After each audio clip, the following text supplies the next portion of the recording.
Hello and welcome to Facts for You.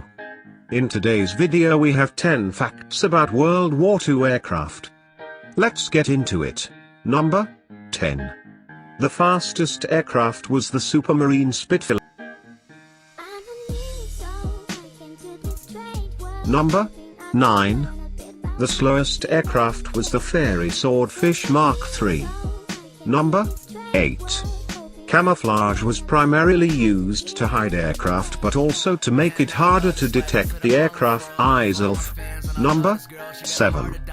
The largest aircraft of World War II was the Messerschmitt Me-323. Number 6. The smallest aircraft of World War II was the Brewster Buffalo. Number 5. The fastest aircraft, Supermarine Spitfire, could reach 584 km per hour. Number 5. The slowest aircraft, Fairey Swordfish MKI, could reach 90 miles per hour. Number 3. There are over 540 World War II aircraft.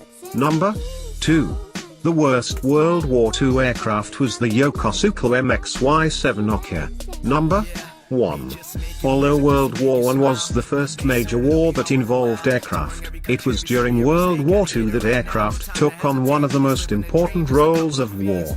Some battles were fought almost entirely in the air. Thank you so much for watching. We have nearly hit 20 subscribers. Thank you. See you soon. Peace out.